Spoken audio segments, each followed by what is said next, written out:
Здравствуйте, вы смотрите передачу «Акцент», в студии Розалия Борисова. Сегодня у нас в гостях человек, который помогает разобраться людям в кризисных ситуациях со своими проблемами и шаг за шагом решать их. Психолог, руководитель психологического центра Надежда Васильева. Надежда, здравствуйте. Здравствуйте. Надежда Васильева в 2001 году окончила РГКПУ имени Герцена психолого-педагогический факультет, кафедру психологии развития и образования, по специальности педагогическая психология развития, магистр по образованию по направлению педагогика, работала в медицинском колледже, службе психологической поддержки семьи при ЗАГСе города Якутска, является руководителем психологического центра Надежды Васильевой. Практический опыт 16 лет. Поздравляю вас с наступающим Днем психолога, и в эти дни у нас проходит Республиканский совет психологов. Что за мероприятие, какие самые основные вопросы будут обсуждаться? Ну, как вы знаете, психологи есть в каждой службе, в каждом министерстве. И в этом году впервые психологи решили провести вот такой совет межведомственный. То есть там собираются психологи и Министерство здравоохранения, Министерство труда, Министерство образования, МВД, МЧС и частные психологи, которых я вот представляю в городе Якутске. Объединение нужно для того, чтобы выработать какие-то единые стандарты работы, потому что все мы занимаемся одним и тем же, но в разных сферах, в разных направлениях. И этот совет будет объединять психологов, давать им методическую помощь. Первый день, 21 ноября, у нас будет проходить разные мастер-классы. То есть каждый психолог в своем ведомстве показывает определенную работающую методику, которую он применяет в своей практической работе, которой можно вот прямо научиться за 1,5 часа и уже можно будет применять. Вот. А 22 числа будет у нас пленарное заседание. Все это будет проходить в Институте психологии Северо-Восточного федерального университета в главном корпусе. И также работа по секциям. Это психологическое консультирование, групповая работа, научная работа. В общем, 5 секций. И в конце у нас завершающий там будет этап общий тоже. Угу. А вы представляете, получается, частных психологов. Угу. И ваша специализация? Я в основном семейный психолог, но занимаюсь индивидуальными консультациями тоже. Угу. А если перейти к консультированию именно семей, то какие сегодня проблемы существуют и с какими проблемами сталкиваются у нас семьи? Семьи обращаются в основном в кризисные свои периоды. Какие это? Ну, во-первых, появление ребенка. Для того, чтобы люди начали, скажем, нормально принимать ребенка, третьего члена семьи, они должны не то что нормализовать отношения, ну, примерно в течение года. Часто появляется так, что люди только начинают жить, и сразу появляется ребенок. То есть они не научились еще жить вдвоем. Второй год. Да, и сразу появляется ребенок, и это дополнительная нагрузка, и это кризис, и люди с этим не справляются. То есть женщина сидит привязанная, дома, занята только ребенком. Это физически очень тяжелый период для женщины, и в этот период обязательно необходима от мужа поддержка. Но если мужчина к этому не был готов психологически, морально, то он, наоборот, начинает терять внимание жены, требовать этого внимания и как-то больше обращать внимание на себя и жалуется в основном на то, что мужчина проводит очень много времени вне семьи, вне дома. Кроме того, часто жалуются на то, что вот ценность семьи, она вообще отходит на третий план. И супруги жалуются, и женщина, и мужчина, что вот у второй половинки на первом месте друзья, или работа, а потом уже семья. И из-за этого возникают очень часто конфликты о том, что вот семейные отношения не ценятся, из-за этого не происходит вклада в семейные отношения. И из-за этого идет непонимание друг друга, вот, обвинения друг друга, обиды, и все это накапливается.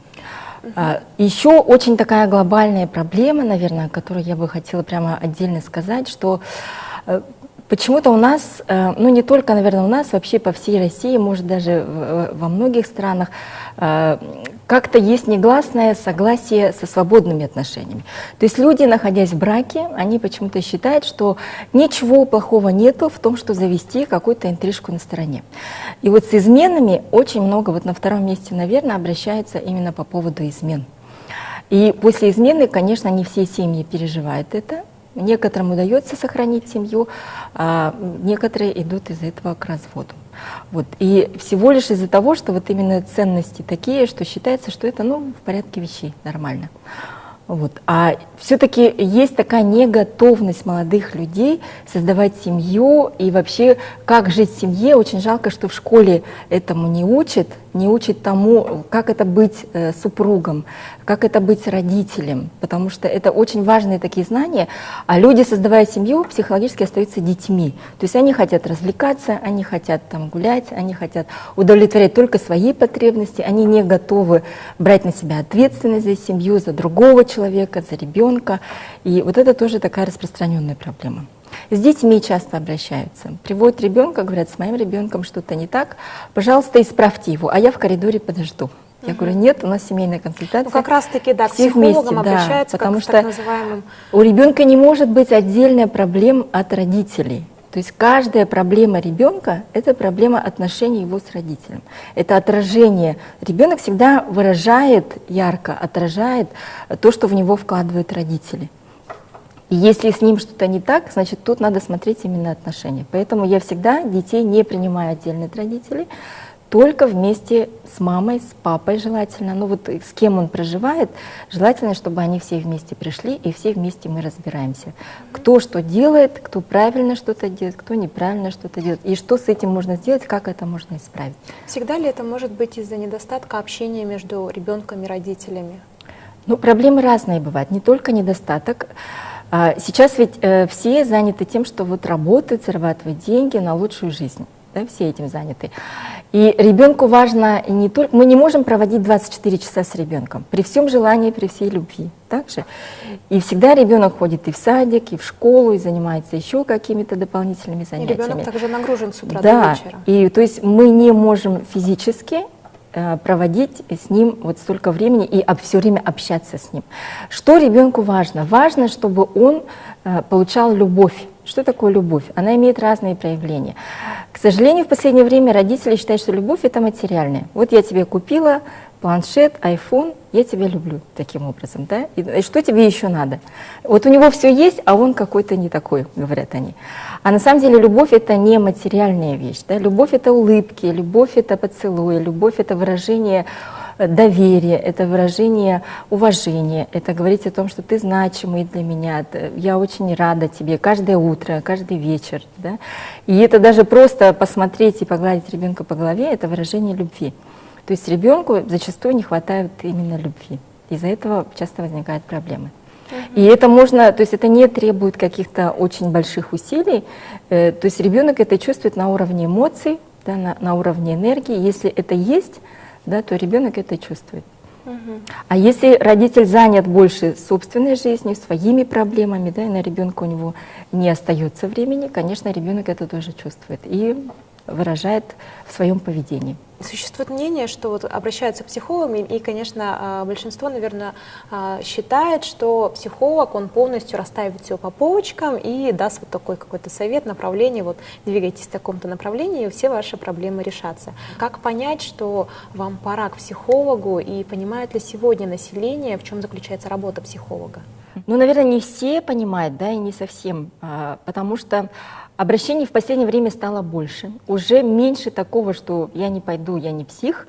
Уже отличают психологов от психиатров, что психиатры — это врачи, которые лечат лекарствами и занимаются психически больными людьми. Вот, ну и в пограничном состоянии. Да? Поэтому приходят люди обычно, которые понимают, что сами они эту проблему решить не могут. То есть они пробуют разные методы и в отношениях с супругами, и в отношениях с ребенком, и в отношении работы, допустим, да, в разных сферах. И понимают, что они зашли в какой-то тупик, и тогда они понимают, что надо к кому-то обращаться. Но в первую очередь обращаются, конечно, к друзьям, к родственникам, да, к знакомым. Друзья по несчастью. Да. Да. А потом уже кто-то им, бывает, советует. Но в основном ко мне приходят люди по рекомендациям. То есть люди уже, которые ко мне приходили, они говорят, ну почему же я к вам не пришел раньше? Это если молодые, среднего возраста? Или... Разного возраста. И молодые, да, и пожилого возраста. Разного возраста. И вот они все говорят, если бы я к вам пришел раньше, возможно, было бы, ну вот этот путь я бы прошел гораздо быстрее бы. И они начинают только после приема понимать, что же делает психолог. То есть у некоторых есть страх, что психолог начинает там копаться в мозгах, там, да, что-то там решать сам, да, давать там направления какие-то. Нет. Психолог дает вам осознавание того, в каком месте вы что-то делаете не так. То есть, задавая вопросы, я человека ставлю, то есть, как зеркало, да, отражая его, и он начинает видеть себя как бы со стороны и осознавать, где же он что-то делает не так. И как, главное, это можно исправить. Советы психолог, дает в крайне редких случаях, наверное, это больше касается психологии детей, там можно сказать, да, что с ребенком надо поступать так-то, так-то. В отношениях, например, нет такого совета, который мог бы быть универсальным для всех. Что одному хорошо, другому это может быть противопоказано, потому что совершенно другой темперамент, совершенно другая религия, культура и так далее. И поэтому психолог вообще даже не имеет права давать советы. Допустим, я скажу, ну все, разводитесь. Да, человек разведется, потом у него что-то не сложится, и он скажет, ну вот мне психолог посоветовал, и я вот так поступаю. То есть, давая советы, психолог берет на себя ответственность, чего ни в коем случае нельзя делать. Психолог всегда, профессиональный психолог, компетентный психолог, пытается давать ответственность самому человеку за свою жизнь. И очень часто бывает, человек обращается к психологу, потому что как раз-таки не умеет брать на себя. Ему кажется, что все, что с ним происходит, в этом виноваты все вокруг. Да, родители неправильно воспитали, там не дали любовь, жена такая-сякая, там муж такой-сякой, начальник такой-сякой, и он не видит, что на самом деле он что-то делает не так, он недостаточно готов повзрослеть и брать на себя вот какие-то функции нужные. Да? И психолог просто помогает вот это увидеть и исправить какие-то вот такие моменты. Ну что ж, Надежда, спасибо большое за столь полезную беседу. Спасибо, что сегодня посетили нашу студию. Спасибо за приглашение. Вы смотрели передачу «Акцент». Спасибо за внимание и до встречи в эфире.